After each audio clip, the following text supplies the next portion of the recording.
नमस्कार, मैं निधि। स्वागत है आप सबका आपके अपने चैनल योगा विद निधि पर। आज हम बात करेंगे डाइजेस्टिव सिस्टम के बारे में और उससे रिलेटेड समस्याओं के बारे में।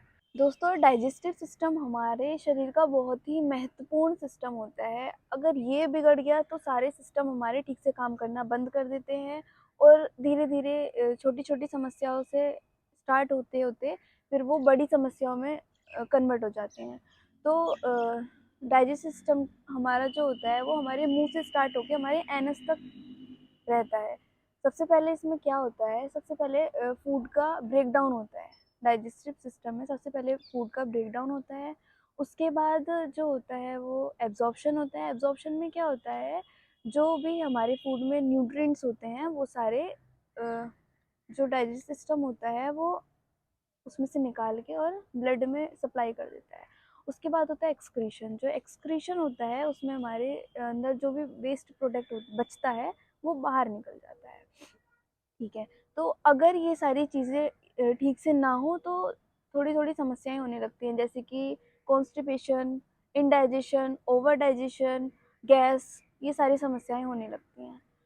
ये सारी समस्याएँ क्यों होती हैं? अगर हमारा जो स्लीप पैटर्न है वो ठीक नहीं है, मतलब टाइम से नहीं सो रहे हैं, देर से सो रहे हैं और देर से उठ रहे हैं, जल्दी उठ जा रहे हैं, नींद नींद पूरी नहीं हो पा रही है। खाने का जो टाइम है वो एकदम प्रॉपर नहीं है, मतलब कि कभी किसी दिन किसी टाइम खा रहे हैं, किसी टाइम खा रहे हैं। तो जो होता है वो टाइम से खाना चाहिए। अगर टाइम से खाएँगे तो ये सारी समस्याएँ नहीं दिखेंगी। और एक जो कारण होता है वो बाहर की चीज़ें खाना, यानी कि फ़ास्ट फूड हो गया और ज़्यादा ऑयली खाना और ज़्यादा छुका हुआ, तला भुना, रखा हुआ काफ़ी टाइम का, ये सारी चीज़ें लेने से जो होती हैं, ये सारी समस्याएँ दिखने लगती हैं। और जैसे कि रात के टाइम हैवी खाना और ये सारी चीज़ें, तो इन पे कंट्रोल करना चाहिए। लाइफ़स्टाइल पे कंट्रोल करने से ये सब ठीक होने लगता है। तो अगर ये सारी समस्याएँ आपको दिख रही हैं, तो सबसे पहले अपनी लाइफ़स्टाइल पे कंट्रोल करने की आवश्यकता है। खाना-पीना, लाइफ़स्टाइल, जो भी हमारे जो बड़े लोग होते हैं वो हमसे फ़ॉलो करने के लिए जो बोलते हैं वो ऐसे ही नहीं बोलते हैं। हमारे योगिक टेक्स्ट में भी इन सब के बारे में बताया गया है, वेदों, पुराणों इन सब में भी बताया गया है, शास्त्रों में भी बताया गया है। जैसे कि श्रीमद् भगवद गीता के 7वें अध्याय के श्रद्धा त्रय विभाग योग के 8वें, 9वें और 10वें श्लोक में सात्विक, राजसिक और तामसिक आहार के बारे में बताया गया है। 8वें श्लोक में सात्विक आहार के बारे में बताया गया है कि ये आहार हमारा बल, आरोग्य, सुख तथा तृप्ति प्रदान करने वाला होता है। ये जो आहार होता है सात्विक आहार, वो रसमय, स्निग्ध, स्थिर तथा हृदय को तृप्ति प्रदान करने वाला होता है। 9वें श्लोक में बताया गया है राजसिक आहार के बारे में कि जो अधिक खट्टे, तीखे, लवण, तीक्ष्ण आहार होते हैं वो हमें रोग, दुख आदि उत्पन्न करने वाले होते हैं। 10वें श्लोक में तामसिक आहार के बारे में बताया गया है, जो भोजन अधपके, रस रहित, दुर्गंध युक्त और जो भोजन अपवित्र होते हैं, वो भोजन तामसिक व्यक्तियों को प्रिय होते हैं और ये भोजन रोग को उत्पन्न करने वाले होते हैं। तो आज हम बात करेंगे डाइजेस्टिव सिस्टम के बारे में सिर्फ, ना कि किसी सिम्टम के बारे में। हम अगर हमारा डाइजेस्टिव सिस्टम ठीक होगा तो सिम्टम्स आएंगे ही नहीं और हम स्वस्थ रहेंगे। तो चलिए स्टार्ट करते हैं आसनों से। सबसे पहला आसन करेंगे उत्तान आसन। उत्तान आसन को करने के लिए सबसे पहले मैट पर खड़े हो जाएंगे, पैरों में गैप कर लेंगे इतना, शोल्डर लेवल से थोड़ा सा कम। दोनों हाथों को ऊपर लेके जाएंगे सांस भरते हुए। एक्सेल करते हुए आगे की ओर झुकेंगे। ध्यान रखना है कि हमारी जो कमर है वो एकदम स्ट्रेट रहेगी। धीरे धीरे झुकेंगे। अगर स्टार्टिंग में इतना भी हो पा रहा है तो भी ठीक है, धीरे धीरे बढ़ता जाएगा। फ्लेक्सिबिलिटी के हिसाब से झुक जाएंगे। सपोर्ट के लिए दोनों हाथों से अपने पैर के अंगूठे पकड़ लेंगे। इनहेल करेंगे एक बार और एक्सेल करते हुए पूरे बेंड हो जाएंगे। जितना जाया जा रहा है उतना जाएंगे, कोई जबरदस्ती नहीं करेंगे। होल्ड करेंगे 5 सेकंड तक। 1, 2, 3, 4, 5। रिलीज करेंगे इनहेल करते हुए, उसी प्रकार वापस आ जाएंगे। अगला आसन करेंगे अंजनी आसन। अंजनी आसन को करने के लिए सबसे पहले इस प्रकार से आ जाएंगे, घुटने को मोड़ते हुए 90 डिग्री में लेके जाएंगे और पीछे वाले घुटने को नीचे रख लेंगे। श्वास भरते हुए दोनों हाथों को ऊपर लेके जाएंगे, हाथों को खोल के रखेंगे। ध्यान रखिए ये सिर्फ 90 डिग्री ही होना चाहिए, थोड़ा बेंड हो जाएंगे जितना हुआ जा रहा है। होल्ड करेंगे 5 सेकेंड। 1 2 3 4 5। रिलीज करेंगे, दूसरी साइड से करेंगे।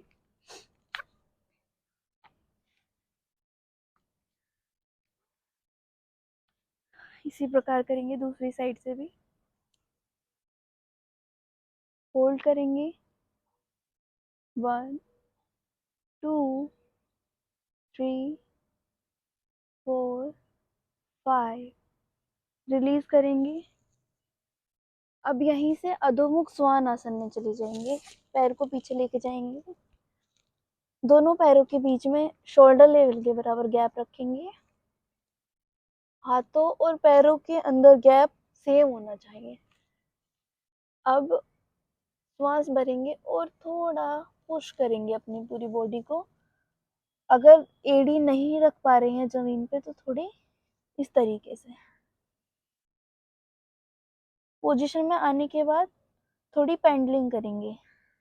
1 2 3 4 5 6। रिलीज। अब यहीं से वज्रासन में आ जाएंगे। अगला आसन करेंगे उत्तान शिशु आसन। उत्तान शिशु आसन को करने के लिए सबसे पहले वज्रासन में आ जाएंगे, उसके बाद यहीं से आगे की ओर आ जाएंगे, कैटन काओ की पोजीशन में आएंगे। अपनी बॉडी को फिक्स करेंगे, देखेंगे गैप जो है वो शोल्डर लेवल के बराबर होना चाहिए। और इस आसन में आते हुए ध्यान रखें कि हमारे जो घुटने हैं वो हिप के बाहर नहीं जाएंगे। ठीक है, आगे जाएंगे और ये जो है, ये जो पोजीशन है ये यही रहेगी, मतलब इस तरीके से नहीं करेंगे, यहीं से आगे की साइड पहुंच जाएंगे।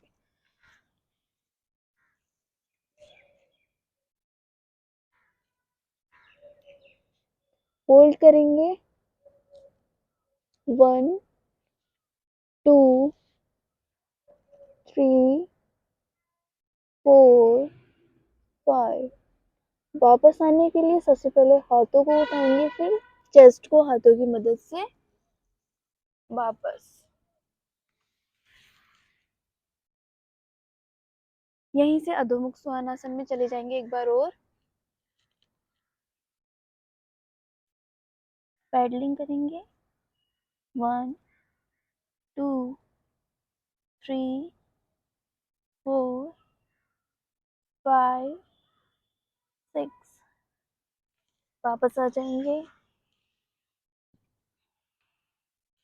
अगला आसन धनुरासन करेंगे। धनुरासन को करने के लिए सबसे पहले पेट के बल लेट जाएंगे।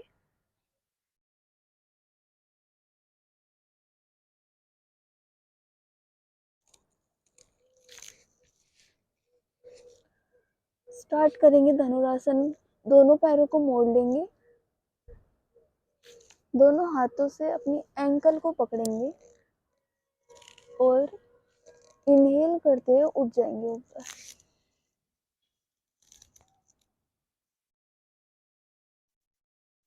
अगर करने में दिक्कत हो रही है क्योंकि स्टार्टिंग में अगर फ्लेक्सिबिलिटी नहीं है तो यहाँ पर खिंचाव आ सकता है, तो इस खिंचाव को ठीक करने के लिए कुछ दिन पहले थोड़ा अभ्यास करेंगे। उसके लिए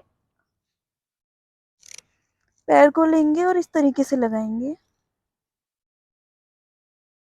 दूसरी साइड से करेंगे।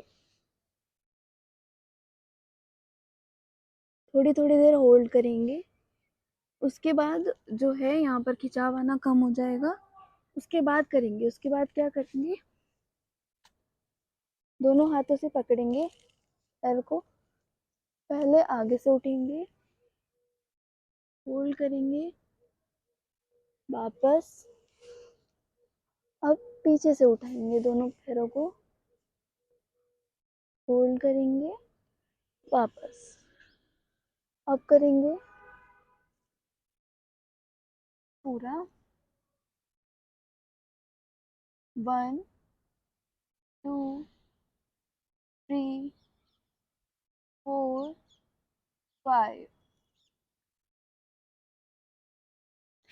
इस आसन को करते हुए ध्यान देना है कि जो हमारा वेट है वो हमारी नेवल और डाइजेस्टिव सिस्टम के पोर्शन पर आना चाहिए, थाइस पर नहीं।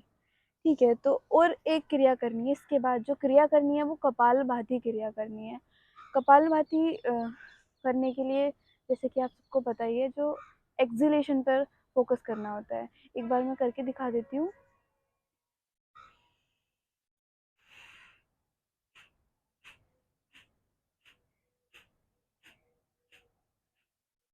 डेली कम से कम 10 मिनट कपालभाति प्राणायाम करना है या फिर कपालभाति क्रिया करनी है। ये हमारे पेट की चर्बी को कम करने में भी लाभकारी होती है और हमारे डाइजेस्टिव सिस्टम को स्ट्रॉन्ग बनाने के लिए भी लाभकारी होती है। तो ये सारे सीक्वेंस और ये कपालभाति क्रिया करके हम अपने डाइजेस्टिव सिस्टम को स्ट्रॉन्ग बना सकते हैं और जो भी दिक्कतें आती हैं कॉन्स्टिपेशन जैसी, वो सारी ख़त्म हो जाएंगी या फिर कम हो जाएंगी। धीरे धीरे सारी समस्याएं ख़त्म ही हो जाएंगी। ठीक है, धन्यवाद। अगर वीडियो अच्छी लगी हो तो लाइक ज़रूर करें, शेयर करें, कमेंट करके अपनी और भी कोई समस्या बताएं। मिलते हैं अगली वीडियो में।